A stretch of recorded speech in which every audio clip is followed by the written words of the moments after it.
Good morning, everyone. Good morning. So, a year and 8 months ago, when the first cases of COVID-19 were in our community in Newark, we very quickly gathered with County Council and in my office, and we established 3 goals for our county government as we work through this pandemic. The first was to mobilize the strongest health response that our county has ever seen to fight the pandemic, to eradicate the virus from our community. The second was to protect the most vulnerable in our community. And the third was to do what the president now calls Build Back Better. And how do we plant the seeds during this time of crisis to build a stronger, more equitable community in which we live.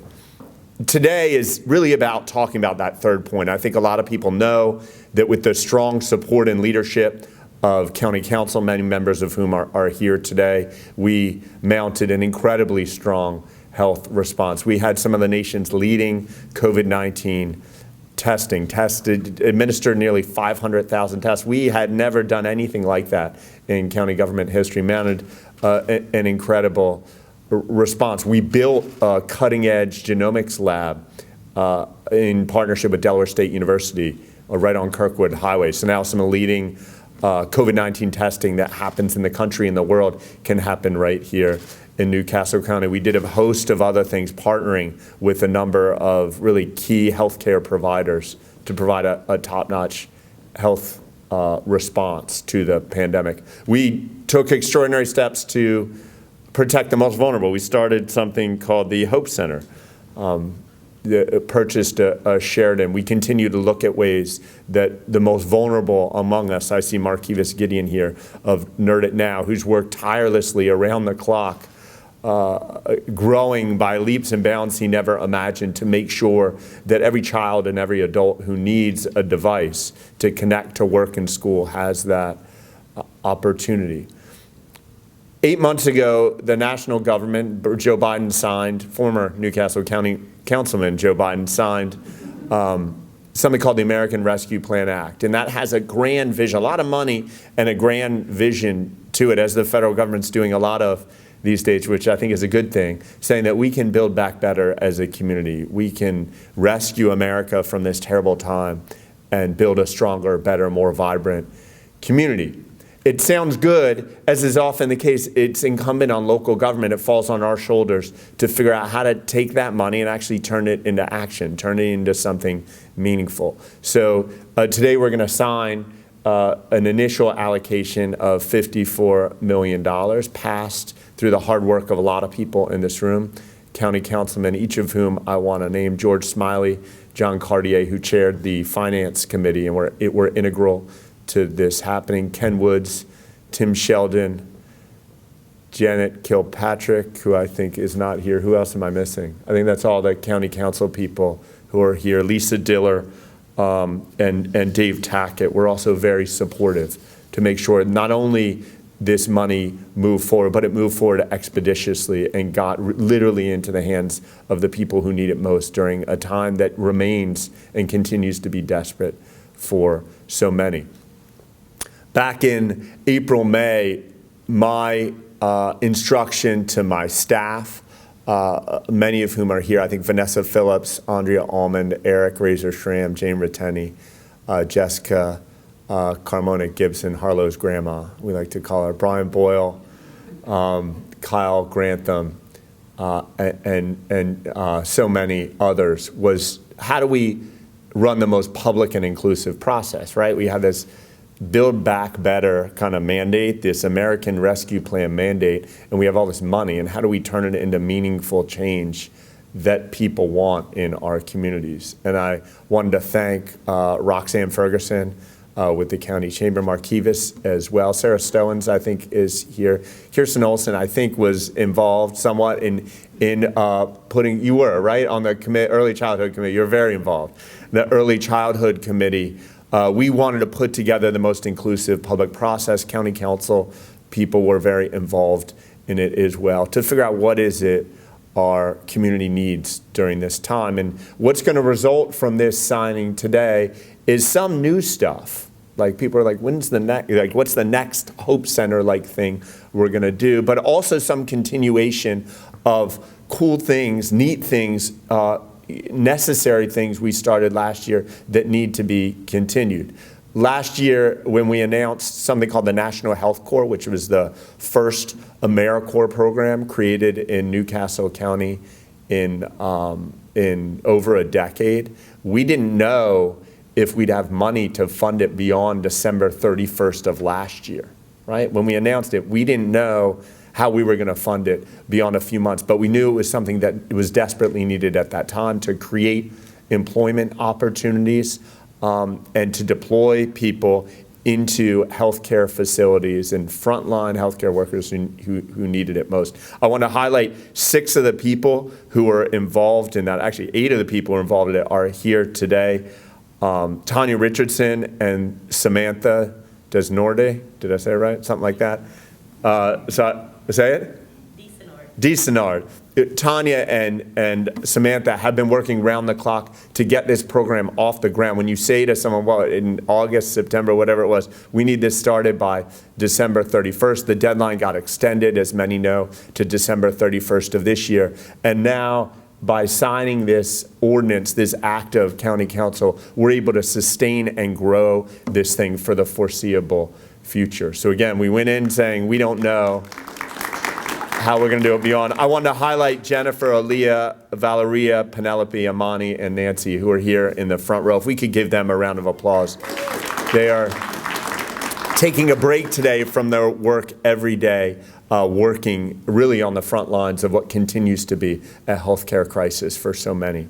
And addressing some of those, really when we established that, we talked about the need to build back better in terms of health equity so that one day in the future, when hopefully there is never again, but there may be another pandemic, our community will be much better situated to handle it and any outcomes that occur will be more equal. I need to mention Senator Tom Carper, Senator Chris Coons, Representative Blunt Rochester. They've been fighting for residents in Delaware throughout this pandemic. Not sure we'd be standing here without their leadership and without them not only fighting hard for Delawareans to make sure that that we get resources, a fair amount of resources. We're a little state, but also fighting hard to make sure it comes to local government, that we have decision-making power, and that is an ongoing process as regulations are written, working with our federal delegation. I see Brett Sadler is here as well. He's been passionate, as has Roxanne Ferguson and John Carty and a number of people, about commercial corridors, making sure we make investments to transform corridors so that, you know, the Route 9 corridor here where we're holding this event, Philadelphia Pike up in Claymont and outside the city of Wilmington, potentially Kirkwood Highway, Route 13, going even down into Middletown, can be beautified, can look a little bit different. Streetscaping and planning and collaborating with small business. This is a changing time where big businesses like Amazon seem to have an upper hand in the new economy. And we got to make sure we're doing everything to protect and preserve and help at times fund those small businesses so that our commercial corridors don't go into disrepair. Vanessa Phillips is also here in back. She came up with a concept working with CJ Bell from my office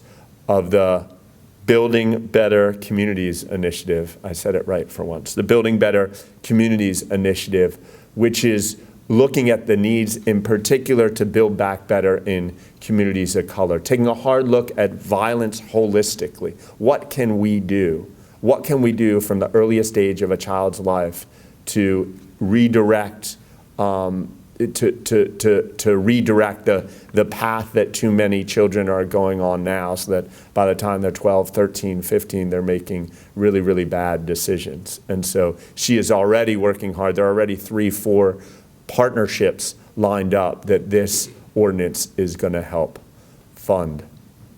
I think that's all I have. I don't know, why don't I call up all councilmen? You're welcome to speak. Why don't I start by welcoming someone who I'm not sure he even wants to speak, but I'm going to ask him to speak, and I know he won't say no, and that is Councilman John Cartier.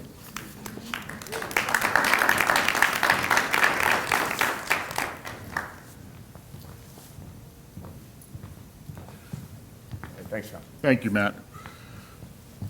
This ordinance that we are signing this morning to begin the disbursement and spending of the American Rescue Plan Act funds is critical to recovering New Castle County communities in the aftermath of the pandemic. And we've got more money to spend, more ideas. We're open to ideas. Please contact us if you have any ideas. And I just look forward to beginning to push this money out into our nonprofits, into our different parts of our government, into our communities to help them recover from the pandemic. And I'm just very proud to be here and proud to be a member of County Council and work with the Meyer administration and to make this really go forward and make progress in this county. Thank you. Thank you, John. Councilman Sheldon, you want to come up? Politician not wanting to speak? Really? Where is that? Well, I want to thank everybody for coming here today because this is a big deal to me. I will say this, behind the scenes, I was a yes vote the entire time. And then everybody kept saying, well, there's only a 2-page outline. Well, it was more than that when somebody actually goes to vote. We were asking questions and looking, so I started changing my mind. I guess it was the 11th hour and 59 minute. Me and Matt were talking on the phone. And one of the things that really persuaded me, and because I worked at Roxanne Ferguson is here, we had our committee, Markivas is here, minority businesses. It's a thing about and I'm in the construction field my entire life, something about coming out and getting minorities into the trades is one thing. But what about the contractors, the small minority contractors? We can talk about it all day long, but a white person works for more or less white companies. Black people would like to work for somebody who's a black owner. There's ownership. You can look up to people and say, this could be me. Instead of working for a gigantic company and working your way up, that's the way America works. But realistically, you're more comfortable.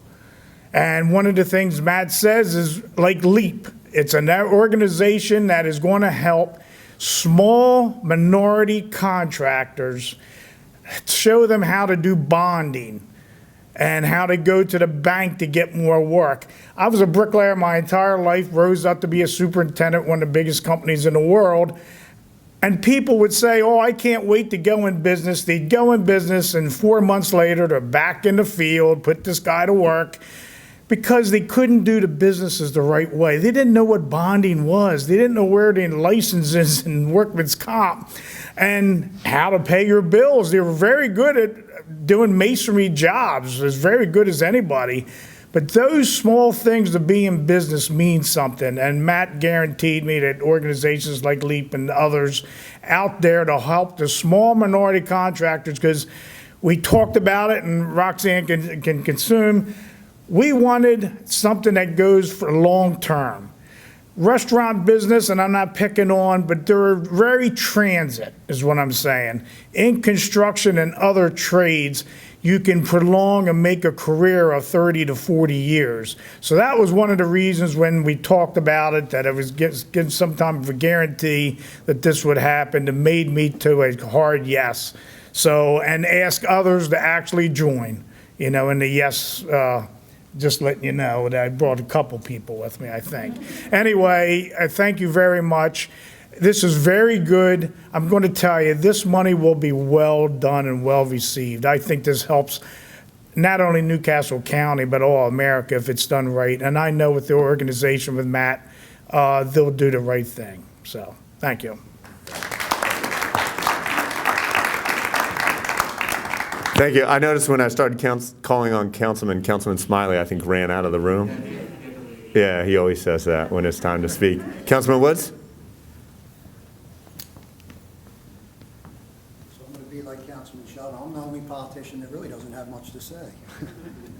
So I just want to say, was supporting this bill from the beginning, and as Councilman Sheldon said, just some of the things they're going to do for working people. I mean, that's the most important, good jobs, good paying jobs is what helps people come up and move forward with their lives, and gives them a sense of respect. And that's what I stand for. It's what I do for a living.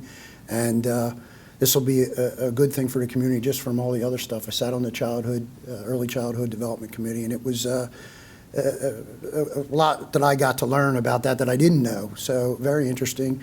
And we'll see where it goes, but this is a good start. Thank you. A couple of things I neglected to mention. One was Jay Street also was very supportive, Councilman Jay Street, and the vote was pretty close, so I got to make sure to mention everyone because every vote was absolutely critical. I also want to mention Ben Morris Levinson, who is here. One thing, when we did some internal analysis of our expenditure of the CARES Act, we had planned back in April, May of last year, when we got the first funding from the federal government to hire, we got more than our annual budget in federal funding to assist with COVID, so it was natural that we should bring someone on to help manage it. In the rush and hectic nature of it, we ended up actually not hiring anyone. We felt like we needed to bring someone on. So we brought Ben on right away. He has extensive experience locally as a local kid who's worked in various settings, actually around the world at a high end. He's a lawyer by training and has been absolutely integral to us getting this point. So thank you, Ben. You can give him a round of applause. That's right. And the only last thing I want to say before we sign is that, as Councilman Woods just referenced, we're not done. There is $108 million in total. We have sort of specifically outlined probably about $25, $30, $35 million of expenditure. So we continue to look. That doesn't mean we're just going to superfluously spend it, right? We're going to partner with County Council and continue to partner with County Council to look at the best projects and the best way to spend your taxpayer dollar. We really believe, as news articles are starting to come in of various people around the country getting in trouble for their CARES Act expenditure last year, we pride ourselves in the fact that I really believe every penny that we're getting, we're being thoughtful about, we're making sure it's going through audit and legal review, and it's really being used in the best way to address the needs of our community today. We're going to continue doing that as we move forward. So thank you very much. Let's go sign it. There's stairs over there. All right. Oh, Woody's go first. You're a funny guy. Not that old, man.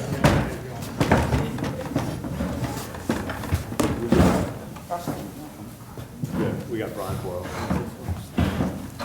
Where do you want it? At the gym all morning. On this side? Yeah.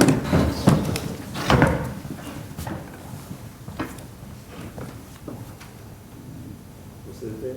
19? We're also, I believe, they told me not to say this because I'm not 100% sure it's true, but I think we're the first government in Delaware. Every local government in the state, and the state government has gotten this. I think we're the first one to bring the funding to a legislative body, the council, to have a pass-through council signed so we can start spending. So, yeah.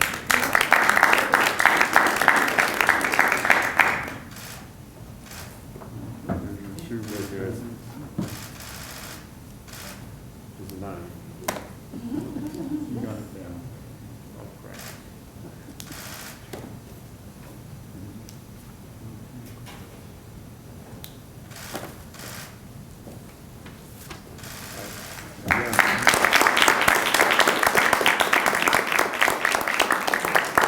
All right, thanks so much for coming out today. We look forward to your continued work and continued partnership.